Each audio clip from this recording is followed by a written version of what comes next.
मैं प्राध्यापक एल.बी. गायकवाड़ और एक वीडियो लेके आपके सामने आया हूँ। वीडियो की जो बात है वो करने के पहले हम महत्व की बातें करेंगे।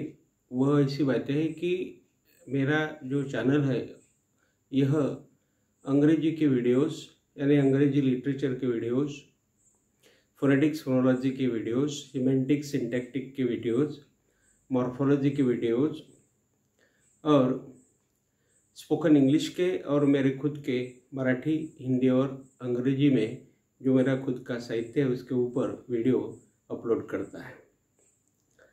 मैं आपको विनती करूंगा कि आप मेरा चैनल सब्सक्राइब कीजिए, शेयर कीजिए और ज़्यादा से ज़्यादा उसे वायरल कीजिए ताकि मैं आपको बहुत ही अच्छी तरह से एजुकेशनल वीडियोस या सामाजिक वीडियोस दे सकूं। अभी हम चर्चा करने वाले हैं एक वीडियो की बातों पर, टॉपिक पर। टॉपिक है फ्यूचर परफेक्ट टेंस में एक्टिव वॉइस का और पैसिव वॉइस का इस्तेमाल।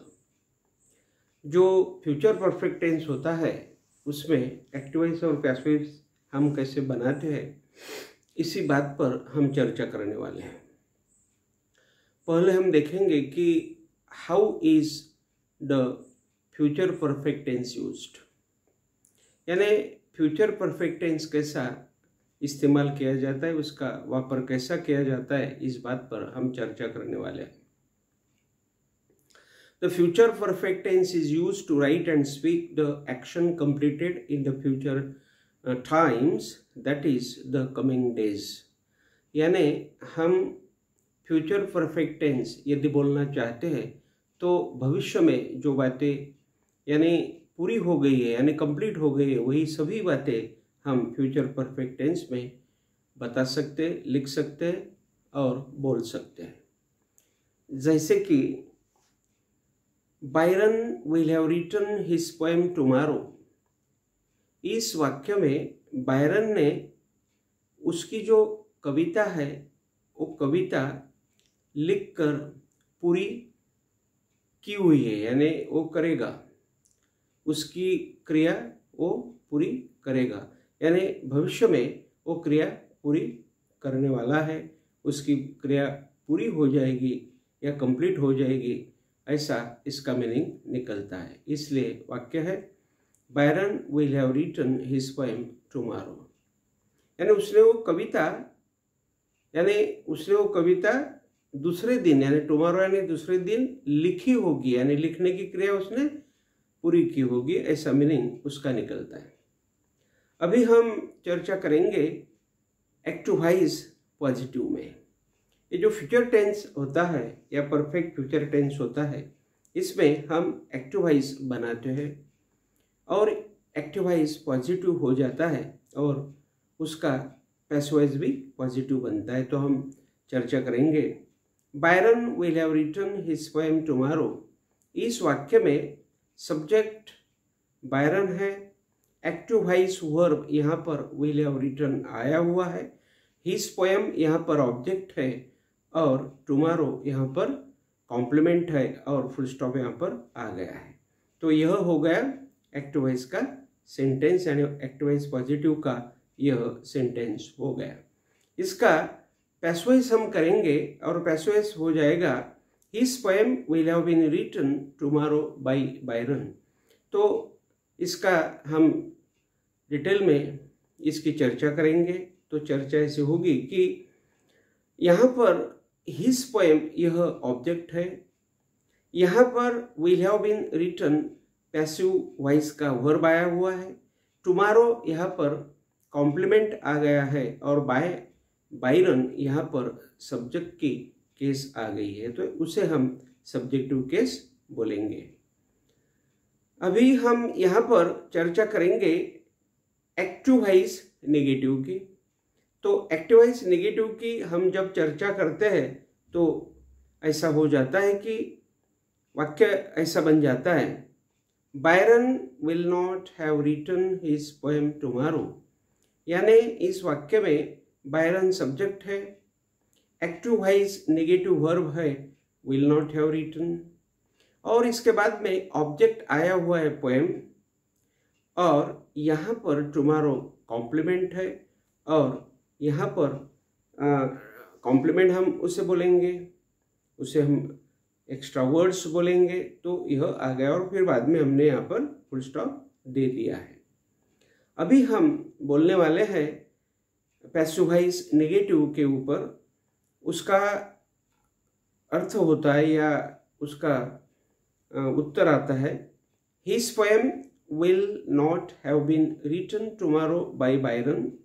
यहाँ पर हम चर्चा करेंगे कि हिज पोएम ऑब्जेक्ट है, will not have been written यह नेगेटिव पैसिव वॉइस का वर्ब आया हुआ है, और टुमारो यहाँ पर कॉम्प्लीमेंट या एक्स्ट्रा वर्ड आया हुआ है, और बाय बायरन यहाँ पर सब्जेक्टिव केस है, बाय और प्लस सब्जेक्टिव केस यहाँ पर आई हुई है, और एक फुल स्टॉप हमने आखिर में दे दिया है।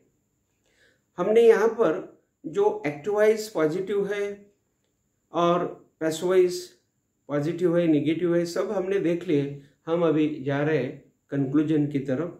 तो कंक्लूजन में हम बोलेंगे या कहेंगे कि द फ्यूचर परफेक्ट टेंस जो होता है, यह फ्यूचर परफेक्ट टेंस भविष्य में जो कंप्लीटेड एक्टिविटी होती है या कर्ता उस एक्टिविटी को पूरी करेगा, वही एक्टिविटी हम इस फ्यूचर परफेक्ट टेंस में बताते हैं या लिख सकते हैं, बोल सकते हैं। एक्टिव वॉइस वर्ब जो पॉजिटिव होता है वह होता है विल हैव रिटन, यानी विल हैव रिटन या शैल हैव रिटन, यानी शैल हैव या विल हैव प्लस पीपी हम उसमें लेते हैं। पीवी का जो वर्ब पॉजिटिव होता है वह होता है विल हैव बीन रिटन, यानी शैल हैव बीन रिटन या विल हैव बीन रिटन, यानी शैल हैव बीन रिटन या will have been written plus PP, उसे हम कहेंगे।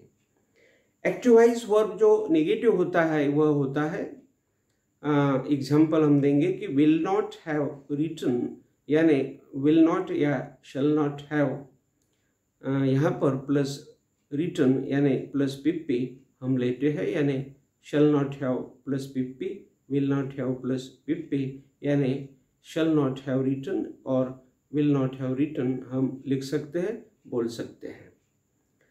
पैसिव वॉइस जो होता है उसका वर्ब जो नेगेटिव होता है, यह नेगेटिव वर्ब हम ऐसा बोलेंगे will not have been written, यानी विल नॉट हैव बीन या shall not have been plus हम पीपी वहाँ पर लिख सकते हैं या वहाँ पर लिख सकते हैं या बोल सकते हैं।